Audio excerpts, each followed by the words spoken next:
Hey everybody, Spaceman Spiff here with episode 17 of Spaceman Climbs, and this game is against Zouchier, the Undead player.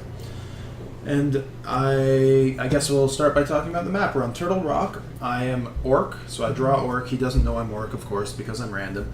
So what am I expecting against an Undead player? I'm expecting a Death Knight and Fiends, maybe a Death Knight and Ghouls, but probably a Death Knight and Fiends. That's the main thing that'll be coming my way. There are different variations of it. You can go the fast Death Knight, you can go for some harassment style, you can go for creep style, you can go a later hero with more Fiends, you can attack with only one crit Fiend, or you can stay tier 1 a little longer, but either way, I'm expecting some variant of that.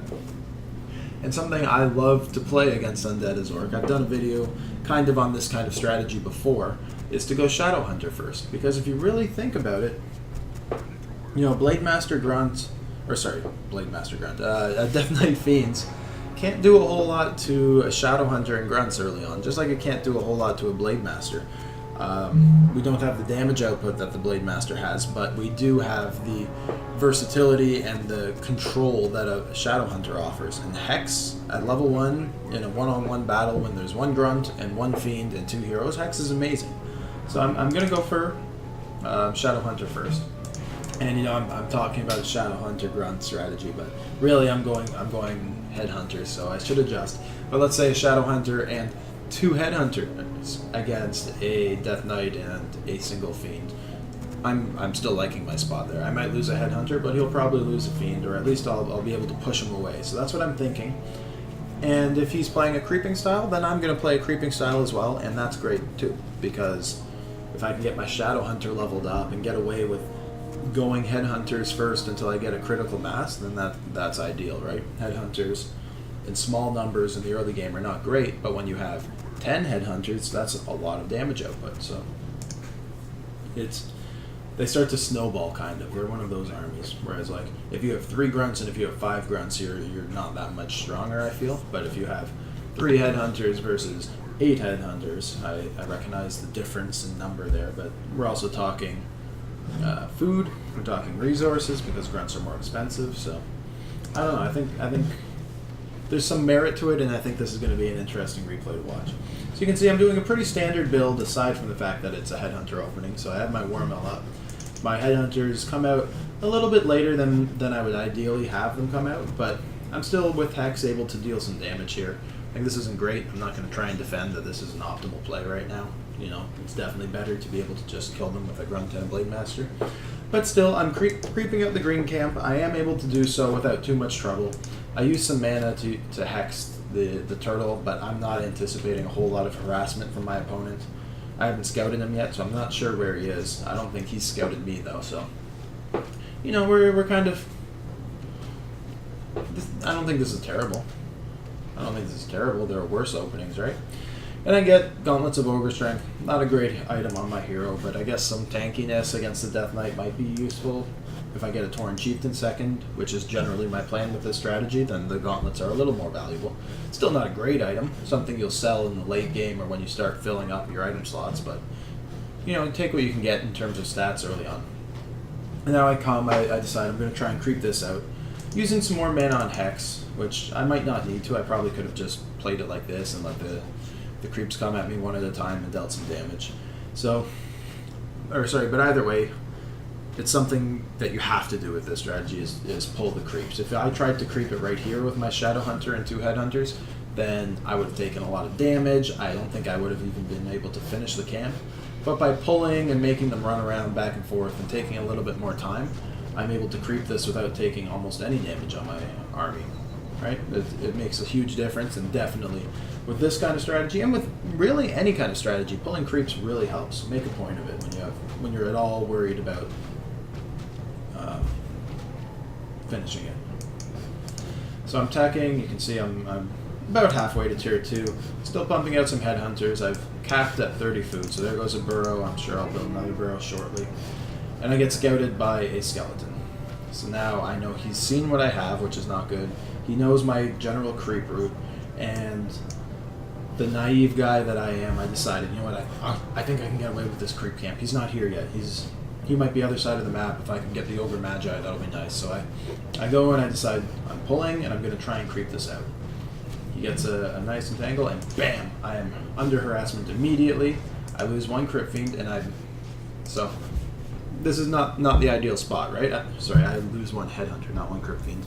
And now we're kind of in the spot I was talking about, except I'm low on mana, I have half mana, and I'm being creep-jacked and I'm ensnared, so it's not ideal at all.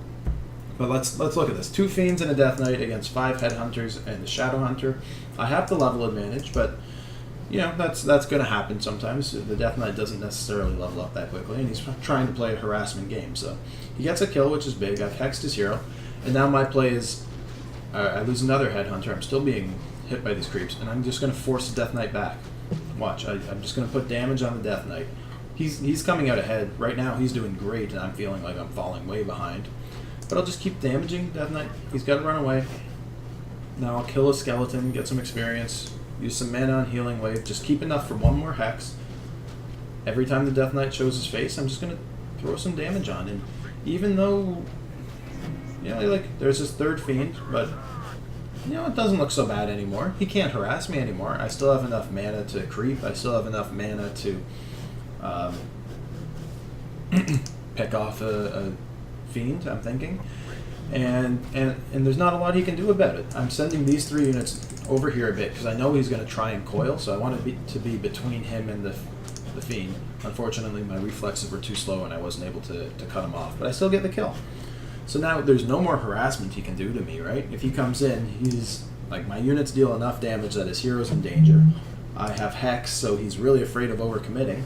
And I'm still like I lost some Headhunters, but they replenish so quickly that, you know, he's not going to be able to stop me from creeping this now, right? There's nothing he can do about it.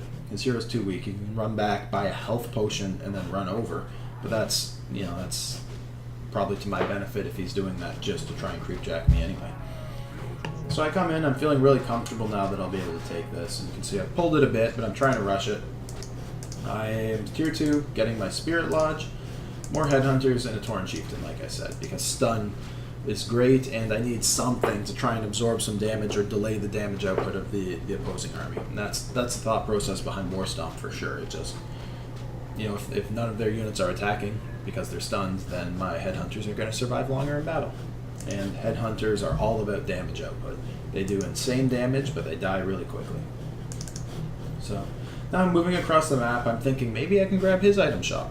I know it's probably not ideal. Like, I'm really showing him exactly what I'm doing if he interrupts me. And he does. So I see him coming out here. He catches my Headhunter. He's really weak and rallied, but at least I'm forcing a coil. And now he's looking kind of vulnerable. He's only got 2 Fiends, so he stopped production, which means he might be going Frostworms or Destroyers or something. But I decided, you know, I can engage this fight for sure. He's teching harder than he wants to. There's his Lich. I hex his Fiend, and I don't think he can heal it or save it. I stomp to prevent the coil. I lose a Headhunter for a Fiend, so it's not bad.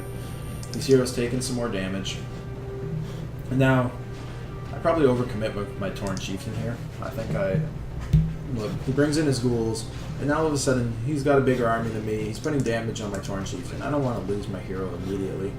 So I trade off, I get 1 more ghoul, and then hand my town portal to the Tauren Chieftain and teleport away.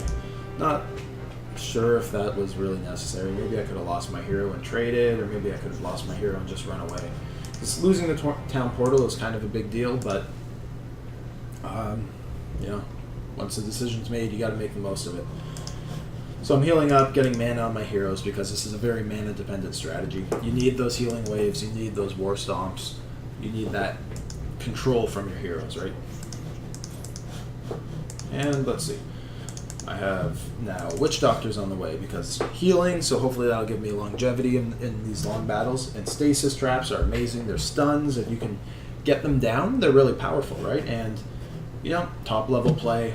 Grubby, if I'm playing against Grubby and I drop a Stasis Ward, he just uses 2 of his 360 APM to destroy the Stasis Ward and then continue to destroy me, right?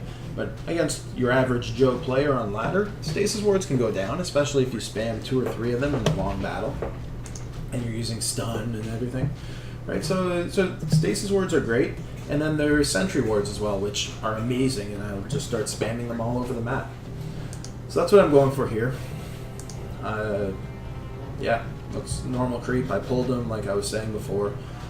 He's able to creep this spot very easily, despite only having headhunters and a level 1-3. There goes the Warlord. I get a Tome of Experience and a Hood of Cunning, which is an amazing item on the Shadowhunter. Agility and Intelligence, the 2 stats that, that's amazing. So I'm going to hand it off right away. Researching Master Form, or Master Witch Doctors. After that, I'm definitely going to be investing in Reinforced Burrows. I'm surprised I haven't started yet. That's such a key item to get against Undead. If you're going for a tier 3 strategy and you have the wood, absolutely go for it, because it prevents any destroyer run-in where they just melt your burrows, right? They can't do that anymore. So he comes through, he reveals himself. So I know he's scouting this, and I thought I could creep Jack, or I could just keep this going. My hero levels are, I have the hero advantage right now, and I'm feeling pretty comfortable. If he creeps and I creep, I'd rather have my level 4-3 heroes than keep my current levels and engage him right now, I guess. Hero levels are important in any matchup, but with this kind of strategy, it's really nice to have that level 3 healing wave and that level 2 war stomp. So I'm trying to get to that stage as quickly as possible. And there it is. So I now have level 3 war stomp, which is massive. And I have a level 4 Shadowhunter, who's really good too. He's got the agility and intelligence buff, so I'm sitting really strong. And I thought, we're at a stage in the game right now where if we're both creeping, I'm going to come out ahead. Also, I saw an opening. I don't want to get over 50 food, so I've capped myself. I'm not going to go over. And then I'm expanding, right? I need to spend my resources somewhere. I don't want to go into low upkeep. Most of my research is now done. There's Reinforced Burrows. I've got my Master guys. I've got Berserker Strength. There's not much more I can invest in. I can get a Bestiary, but I don't want to build a Kodo yet because I don't want to start jumping over 50 food. So I'm expanding. It's just a logical thing to do. And I now know where his base is, so this is a very tough path for him or expansion for him to get at, right? He really has to run around for me to not notice, especially because I also have the item shop ward. So I'm creeping up the next red camp, going to try and get any items I can. Exploit my advantage. I sent 2 more peons over, I think, and I'm going to start building the towers there, yeah. And I pick up Ruined Bracers, amazing against Undead on a Tauren Chieftain, who's now wearing 2 Ruined Bracers. So I'll hand one off to my Shadowhunter. These are pretty unreal items I'm picking up for this game. And I see he's over here trying to scout me out, and I bet I reveal myself at some point here. Let's check. Does he know? No. Maybe the Shade scouted me. We'll see. I'll pause. But I saw him come into vision and cut this way, so I thought, something's going on, but I'm going to try and creep this as quickly as possible. I don't want him scouting my expansion either, so I don't know. I guess I did nothing to stop him, but I don't want him scouting my expansion. I managed to get the Warlord, get a Medallion of Courage, amazing item on my Tauren Chieftain. I get the Rune of Healing, and he comes in with the Creep Jack. So I quickly teleport away. I can see he's transitioned into ghouls, which tells you, like, heat and abominations, right? Which tells you this guy is not sure how to deal with me right now, right? He's like, what is happening? He's clearly not doing what he normally does. I'm sure he wanted to go Fiends, Frostworms, Destroyers, and was like, but I'm against Mass Headhunters. What do? I can't go air. That doesn't make sense. So he's trying out abominations. And I'm going to tell you right now, that's going to be a tough fight for him, because Stomp is just so strong, and Hex is great against abominations, right? So I'm sending out my Witch Doctors. I throw down a Sentry Ward. My expansion's more or less secured at this point. I'm going to be pumping out units soon. You can see I've geared up. I'm at a max of 80 food now, so I'm getting to a point where I want to pile enough food or gold that I'm just going to punch over to 80 of 80 food. I'm getting a Bestiary, and yeah, that's more or less where I stand. I bought a bunch of items there, I think. Mana and Healing Potion on my Tauren Chieftain. Mana Potion on my Shadowhunter. And I'm feeling super confident now. I don't want to engage him. I don't want to take the fight to his base, because the Undead base is strong. Because I don't want something stupid to happen. I want to be able to exploit my expansion now that it's up. So I'm just, setting up a stasis trap in advance if he tries to do something. And then I see him come down here, and it looks like he's suspicious. It looks like he's aware of my expansion, or at least he's going to try and scout it out. So I'm thinking, Granted, at this point, I don't know that he has seen my expansion, right? Or I don't even know if he's seen my expansion. I just know he's in this part of the map. He's probably suspicious. He probably wants to go and see what's going on here because he saw that I was trying to creep this one on his side of the map. And I'm at my 50 of, well, now 53 of 80 food. So I'm jumping into high upkeep or low upkeep. I'm going to start pumping out as many units as possible. This is not the point I want to engage. I want to wait until I'm at 80 of 80 and then engage him. I don't want to start at 53 because that's not a good spot. I want to exploit the resource advantage I've got now that my expansion has just started to come online. He's also got 3 heroes, level 3, 3, 1. So I've got the advantage at 4-3, but it's a standard undead, and you can just see he was confused. He was completely confused by my tech choice. He doesn't know what's going on here.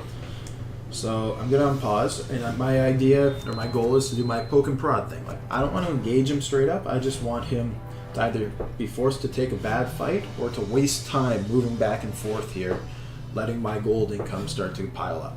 So you'll see, I put some damage on him so he can't run into my base, and then I run away. I'm gonna come in here, scare him a bit, run away. As soon as he turns around, and we're just gonna play this dance. And you can see he's having none of it. He's like, no, I'm going in. Sees my base and decides to commit, which is a bold choice. But he probably was planning on teleporting here, but he overcommits. His Death Knight's in a bad spot, and I see this. And I go with the stun, and watch. Hex? No, not even a Hex. Hex on the Death Knight. Lich is down. Look at this stomp there. It just delays him so much, and he leaves the game.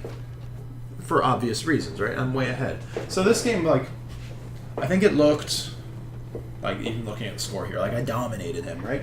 But I'm ranked 130th on ladder. Everyone I'm playing right now, I'll toot my own horn a little bit. I'm on a big winning streak right now. I've won a lot of games in a row. Things are going well, but everyone I'm playing is top 50. I'm not sure how this guy's ranked, but he's not a bad player. It's just he saw something he wasn't used to, and those early skirmishes didn't go his way. I was able to put enough damage on his Death Knight that he couldn't really engage me, right? Things didn't go well for him, and I just exploited that advantage throughout the entire course of the game, and by the end I was just so far ahead there was nothing he could do. Even if he had teleported away from that fight and not lost anything, my expansion's running, I'm going to be at 80 food soon. There's nothing you can do. So this is an army that's completely contrary to the Orc norm, right? The Orc norm is a super tanky army with a lot of DPS from one unit, the Blade Master. And this approach is a super fragile army with a lot of damage output, and then heroes who are just focusing on sustaining that army, right? We use the Torn Chieftain to delay the enemy army from attacking, and we use the Shadow Hunter to healing wave and hex. So it's a completely different way to play Orc. There's, variants. I don't think you can do that against other races. It's really best against Undead, in my experience anyway. But it's something to think about, and it's a lot of fun. So thank you for watching. I hope you enjoyed it. Questions, comments, criticisms are welcome. If you like the video, if you could like it, I would very much appreciate it. If you could subscribe, I would very much appreciate it. Either way, thank you for watching again, and have a great rest of your day.